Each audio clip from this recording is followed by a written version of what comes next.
Hello, today it's my great pleasure to talk to Dave Clark, alto saxophonist and the director of the jazz studies at University of Louisville. Dave is bringing his group, the Jazz Ministers, to the Louisville Jazz Society's Signature Series concert on Sunday, June 30th at 7 p.m. at the Cafe at Paristown. It's great to talk to you today, Dave. Thanks so much for having me. We're certainly looking forward to the show on Sunday. Great, great. So I have to ask you first about the group playing on June 30th and how it got its name. Why the Jazz Ministers? Um, I'll be completely transparent with that. My That's kind of a tag that my wife uses. She'll oftentimes say she sees me kind of like, for whatever reason, kind of like a jazz minister, right? And I think that's mainly because of how I see the music, and the music is such a deeply spiritual and healing thing, and it always asks the best of us, and it kind of draws the best of us out. And so these guys that I'm playing with, these gentlemen, are all very much in my eyes jazz ministers too, because their music and their vibe and just kind of the way they are as people tends to bring out and call forth the best in everybody. I mean, we're in a time now where we're so polarized and we see so much negativity. But I think we generally tend to get what we ask for, right? People generally tend to give us what we ask from them. And if we see the best in them, that's generally what folks do. And so I think part of our job in our own, and I'm not an ordained minister, this isn't that kind of thing. It's just a minister in the music in the sense of trying to feed the soul and ask for the best of each other through the music. Great, great. I love that. Great way of describing what great music can do. Um, so you played with some great musicians over the years. I saw you last year playing with Christian McBride, blowing the hell out of the place. James Moody, Don Braden, a bunch of other people.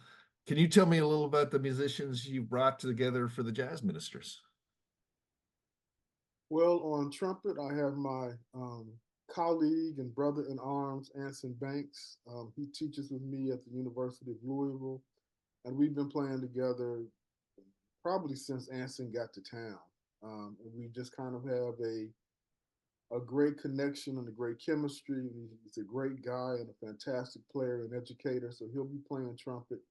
On trombone, I have Chad O'Brien, who is another brother in arms. He is my good friend and part of the Louisville Jazz Initiative, which I work with. And he's such a fantastic soul and a fantastic trombone player and musician. And then there's Kendall Carter on organ, who is what I call, this kind of term is out of vogue now, but he's really a young lion. He's young, but he's fantastic organ player. And he's the only one of us that's a true kind of minister, right? He's actually like an ordained minister. And then there's So the name Jonathan fits Higgins. then. Name fits then, just on that. Yeah, absolutely. At least, especially for one. And then there's Jonathan Higgins on drums, who is like jazz royalty, particularly for us here in Louisville. Jonathan is as hard a swinging drummer as you will ever want to find, and as sweet a soul as you'll ever want to be around. So I feel infinitely fortunate and blessed that they're coming together to do this with. So how'd you decide you're not going to have a bass player? Because of the organ. The organ Right. usually takes the bass role as well. And the organ just kind of gives everything a different vibe. The organ has a funkier, earthy kind of thing, and there's lots of different timbres that the organ can play with and work with, and so hopefully you'll hear a lot of that. We're doing some interesting tunes, and you'll get to hear the organ, get to hear Kendall stretch out on some stuff, and kind of try to pull some different sounds from the organ, and it just makes us play different, and it gives us a funkier kind of vibe. Cool, cool, cool. Well, many of the band members, as you noted, teach at or have come through the U of L program, including yourself, both former student and now directing the program. How has being a jazz educator shaped your playing and your approach to jazz more generally? Man, I mean, I've had no better teacher, not just of music, but really of life, than trying to play jazz at the highest level that I possibly can. And my experience through the years is that the only way I can do that, it's a twofold thing. The more I work on myself, the better I try to be as a human being. The more that allows for me to be able to blow that out of my horn. And I tell all of my students that if you want better to come out of your instrument, it's got to start inside of you. So we've got to get better in us, and everybody's got better. Everybody has their really good, unique, um, important contribution that they can make. You just have to have faith in that, and then really work hard to go inside and get that, and then to blow that out. So for me, jazz is a holistic art form, right? I don't become a jazz musician only when the saxophone is around my neck. I am a jazz musician, just like I'm a human being every second that I'm alive and that I'm breathing.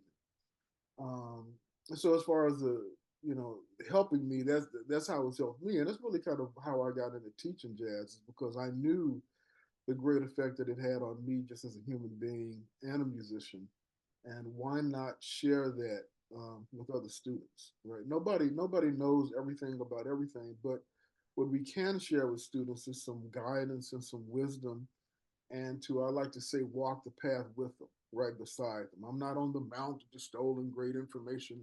I don't really see it that way. We're all working on our paths together. I just may be at a little bit different place on my path than somebody else. And anything that I can do to facilitate and help a student to navigate their own path, that's the great joy of it.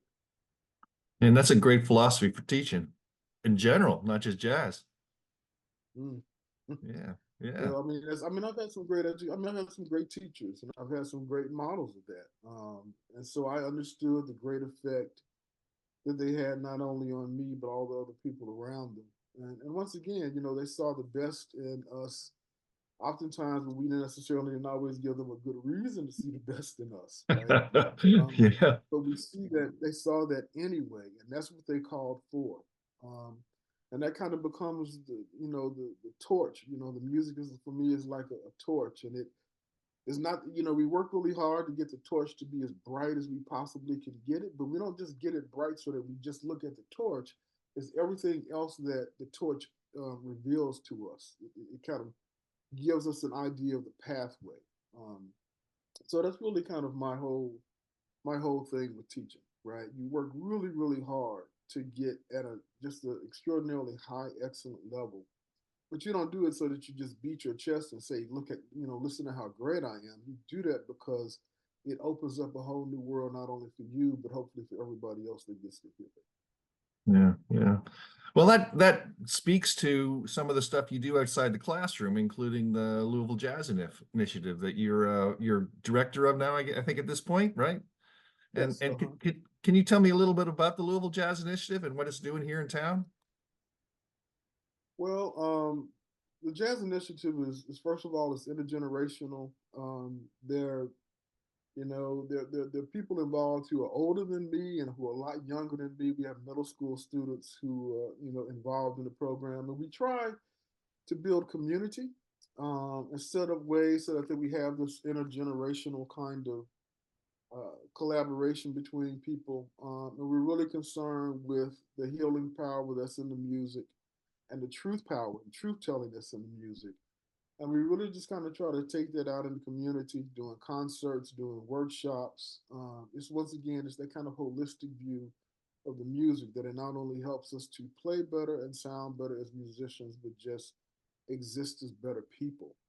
And so much of the work we do is involved with that, be it workshops or be it concerts. And oftentimes we go to what would be considered kind of underserved places, West End or South End, playing the music, talking to people about the music, and just kind of moving it forward. We have jam sessions. We're going to have a jam session right after this concert, actually, on Sunday, which will be right around the corner at the Epling Center, which is kind of our new home base. Oh, nice. So I encourage everybody to come out to that jam session after the Jazz Ministers concert. We will try to keep the good vibes and the swing going at that jam session. And anybody is welcome to that as well. Do you find jazz is a particularly good vehicle for that broader message? Absolutely. Um, I've spent so much of my career, or my life in essence, with that kind of being the ethos. I mean, jazz is this great place for where we look at things that are beautiful and we look at things that are not so beautiful. And the only way that we get better is that we have to do both. And there is, for me, I found no better vehicle than jazz and the music and discussing the music, and not just the chorus and the scales, but the why. What is the Right. why? Why did Charlie Parker play the way Charlie Parker played? Why did John Coltrane stretch and do? What was it about Ornette Coleman? What was the environment or the circumstances? What made Louis Armstrong such a bright, shining light?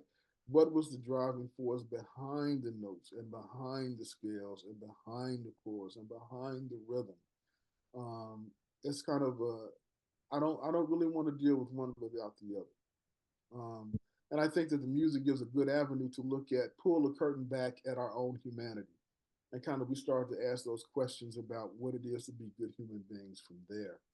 Um, so yeah, so I think that the jazz in particular is fantastic at opening that avenue for us. Great, great. Well, let me bring it back to the June 30th show. What can people expect to hear on Sunday night at the cafe? What does your set list look like? Well, we're going to be playing some interesting songs. We're doing some Dr. Lonnie Smith pieces. For those who don't know who Dr. Lonnie Smith is, he's the organ player that always wore this really cool groovy turban. Even Yeah. though he was from Detroit, but he was just this really great, funky um, organist that always put these great groups together. I always said if there were any organ group that I would want to play in, it would be his.